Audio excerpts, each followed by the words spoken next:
In this video, I'm going to show you how to revise my original pattern to cut out a step and to add a metal nose bridge. I'm also showing how I've been producing these masks in large batches. So we're going to remove a 1/2 inch from the side of the original pattern. So you want to mark a 1/2 inch over and then cut out along the cut line. That pencil mark shows you where your new cut line is on that side. So cut out your pattern. I find it best to transfer this onto a piece of cardstock. That makes it easier for doing production. And then you want to save your original pattern as well. The larger of these two is a little bit less than 6 inches. So I'm going to accordion fold my fabric to make it 6 1/4 inches. That just gives me a little bit of wiggle room to work with there. And this is I'm folding the salvage edge, and this is a 43-inch wide piece of fabric. I have 1 yard. So once I've got it at 6 1/4 inches all the way across, I'm going to put some pins in place to hold it. And getting it lined up evenly like this is going to make it so that you're cutting on the grain line.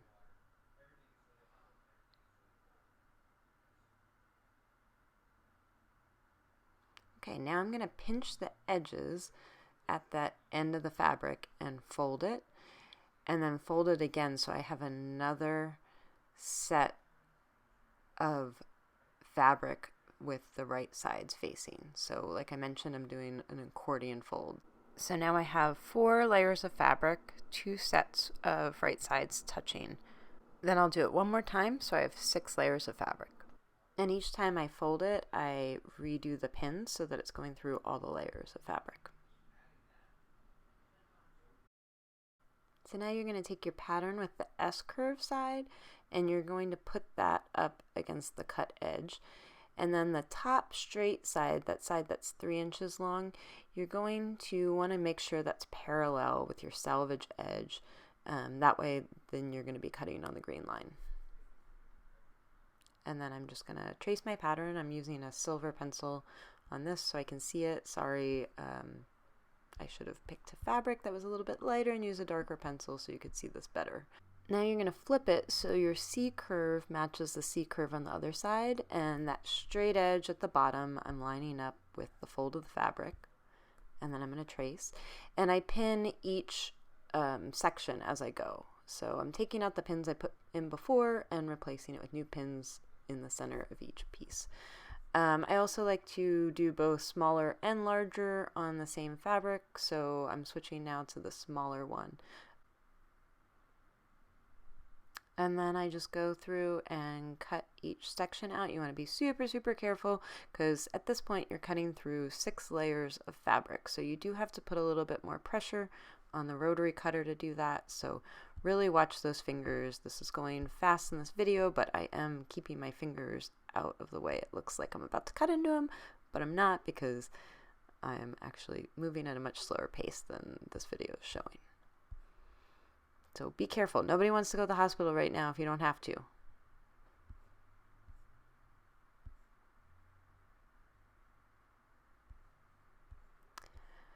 And then I just stack them all up in the same size. And here I've got some scraps, so I'm just going to show you how I would work with scraps. I would measure it and fold them over and just make a stack again so I have 6 layers again. And then I just keep cutting until I have a big stack. And then I go on to the next step, which is going to be sewing that curved edge together. And I chain stitch this. So I'm stitching one, and then I just grab the next one and start stitching it without cutting my thread. And I just work through the stack that way. So I tend to cut a lot of fabric at one time, create a big stack, and then go through and stitch them all together like this. And I'm stitching it with a 1/4 inch seam allowance. I'm using my 1/4 inch quilting presser foot, but you could use a regular one. Then once you have them all stitched together, you're going to want to trim your threads. So just cutting them apart and you want to stack them all up so they're all facing the same direction. And I usually create different stacks for my front fabric and my backing fabric. And I'm using elastic that's a little bit narrower than a 1/4 inch. You could use 1/4 inch or 1/8 inch. And you're going to cut strips to be 11 inches long. And make sure you don't stretch your elastic when you're measuring it. Then I use one piece that I just cut to measure the next piece, and I hold on to the original and measure again from there. If you keep tossing aside the original, you're going to end up with each piece getting a little longer than before. And so just cut a big stack of those. Now you want to lay your pieces down so that they're mirroring each other. And I've got the curved stitches done, and I'm going to open them up and match up that 3-inch edge together.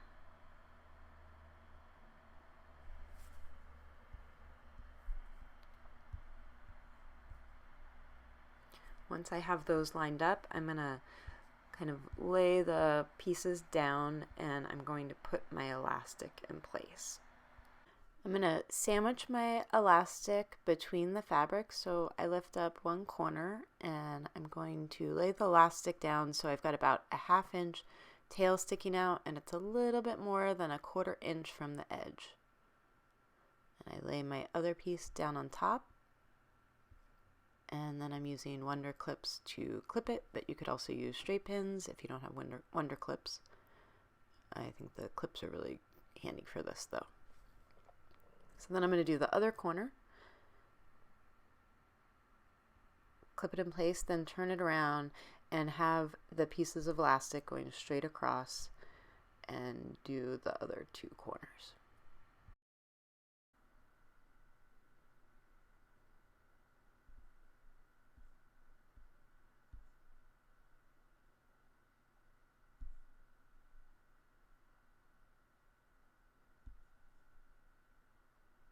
This is probably the most tedious part of making these masks, is just getting this elastic lined up, but this saves a couple steps from the previous pattern where you had to loop the elastic through, so it is a little bit more time saving than the original video.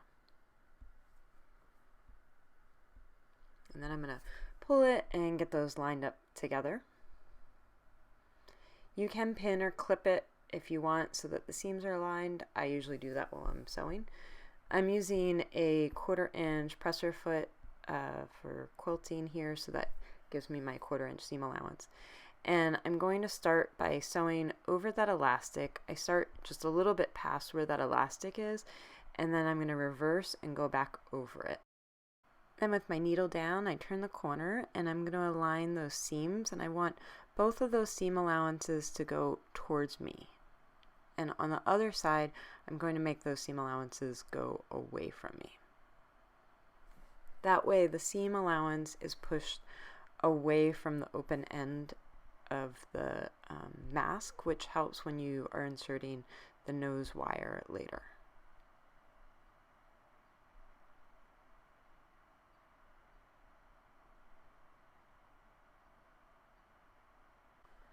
As I get closer, I'm going to remove my clip, and as I sew, the elastic's going to kind of push to the side. The presser foot kind of pushes it away. So with the needle down and the foot up, I scooch my elastic back over so it's tight against that seam. And then I'm going to reverse over that elastic because I want to make sure the elastic's really secure in there.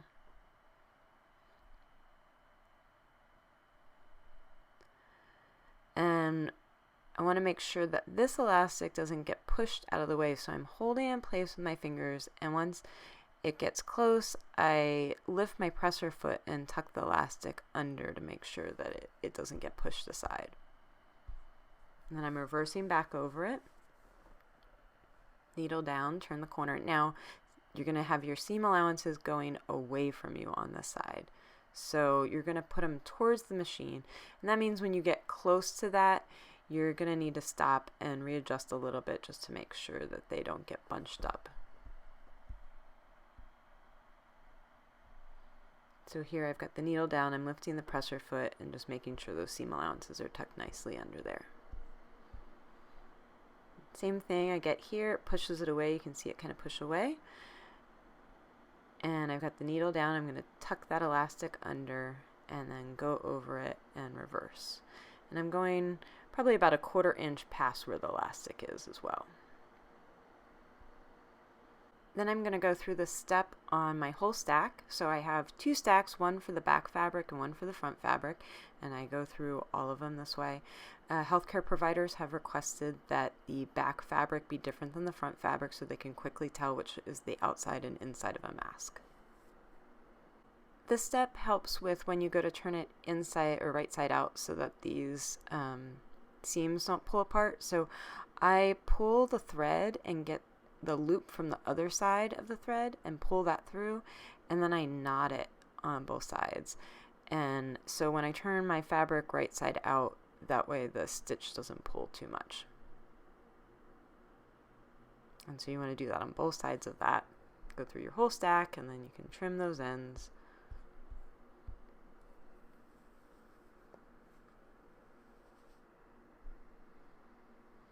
And I've got my seam allowance going the same direction, both sides. And now I'm going to turn it right side out.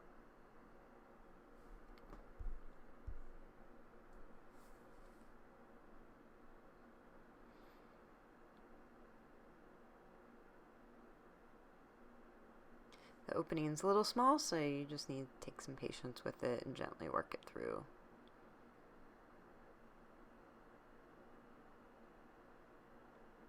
And then I'm going to pull the edge, roll the seams to get it lined up nicely, and use a mechanical pencil to push out all those corners. Or if you have something else to use for that, that works too. I just have the lead pushed down on the pencil so I don't poke through it.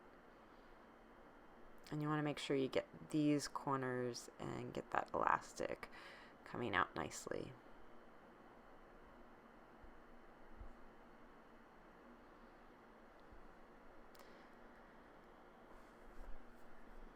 And then the next step, you're going to want to cut your elastic. You could do this so that the elastic goes around the head, but I've been doing them so that they go over the ears and they're tied so that people can adjust the length of it. So then I go through my whole batch, turn them all right side out, cut the elastic. Now grab your original pattern so that you can see which side is the nose and which side is the chin. Lay your mask on top of it and see if it doesn't line up right. Then you've got it upside down, so flip it over. And now it lines up nicely with the pattern so I can see which side is the nose part of my mask. And that's the side I'm going to stitch first, and I'm going to do a 3/8 inch stitch all the way along this, except for I'm going to start and stop about a 1/4 inch from the edge. I stop a little bit shorter on the open side just to make it easier to get the nose wire in. And I'm just cleaning up that seam, rolling it a little bit so it's nice and clean. So I'm starting a 1/4 inch from the edge on this side. This is my closed side, and I'm going to start, reverse, and my top stitch is 3/8 an inch from the edge of my mask.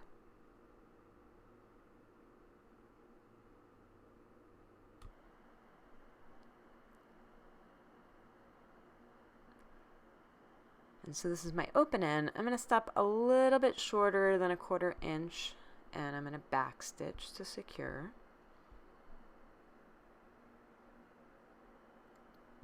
And now I'm using a plastic covered twist tie. This one has 2 wires in it, but a single one would work as well. And this is 4 inches long. You could also do 3.5 inches. And I kind of slip it up into that pocket and slide it along and center it. You want to make sure it's plastic covered, not paper covered. I do see potential that the wire could rust on the very ends of it, but if it's just the very ends, I think it's not as likely to happen. Now I make a little mark that is 2.25 inches out from my seam on either side. My wire is 4 inches, so this gives me just a little bit of wiggle room so that I don't accidentally sew over top of my wire. Truthfully though, when I'm making big batches of these, I don't mark it, I just eyeball it. Goes a little faster that way.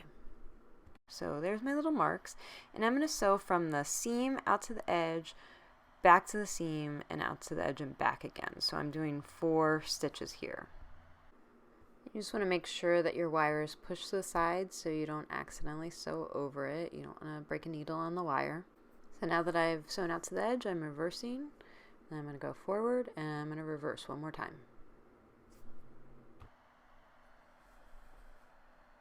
And then I'm going to go over to my other mark.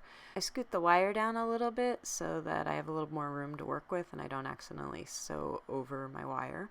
And I'm going to do the same thing that I did on the other mark.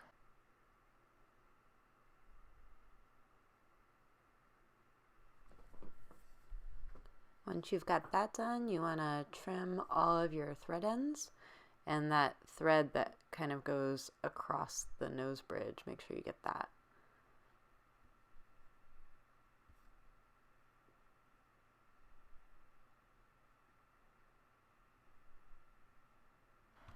Now you want to roll down your open edge, fold that in so you have a 1/4 inch folded in, and get that nice and tight, and then you can either pin it or use a wonder clip. And then I'm going to do a top stitch all the way around at 1/8 inch, and I'm going to start on that very top edge, and I'm going to do it back and forth, and then I'm going to go all the way around and do the other side. So this is also putting another stitch layer in on that elastic, so it's really securing that elastic in place. And my machine has trouble getting over the very beginning, so I'm doing a weird little thing here to get over that starting point. I've realized that I need a new machine. It really does not like going through this many layers of fabric, but I've had this machine for 20 years and it's done well for me, but I think it's time for a new machine. So now I'm just going around the whole edge, well, 3 sides of it, doing a top stitch with an 1/8 inch from the edge.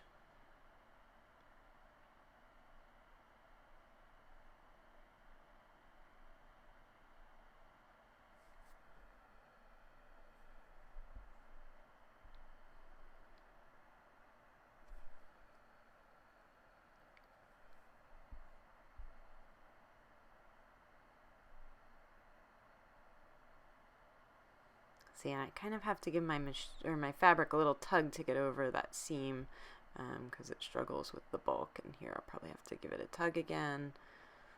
And then I'm going to go all the way to the very edge so I can secure that top piece of elastic.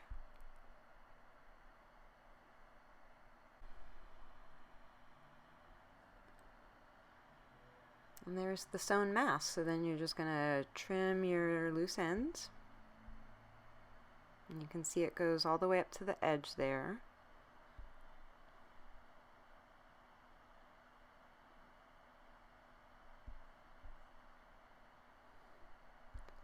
And then I just work through my stack, doing that top stitching on all of them and inserting the metal nose bridge. I've been re-listening to all the Harry Potter books while I'm working on this, and I'm on book 7 now, so any suggestions for audiobooks to listen to next? Put them in the comments. Okay, so next up, we just kind of tidy it up. I fold it. You've got that metal there, so I don't fold it too tightly. And then you're going to tie your elastic on the ends. Make sure you don't tie the elastic too tight, because if it's too tight, it makes it harder for people to adjust it later. So I just tie it kind of loosely with about a 1/2 inch tail on each knot. And then you want to put something on the ends of that elastic so it doesn't fray. There's a few different options. I really like the fray check the best, but the tacky glue or the fray stop or something like that would also work. The tacky glue is going to take longer to dry. I usually also glue them all in a big batch, so once I've got them all done, I just kind of hold them up and glue the ends of them. And there's the finished mask. This fabric is by Ruby Star Society from their Avery collection. I hope this video helps you make lots and lots of masks.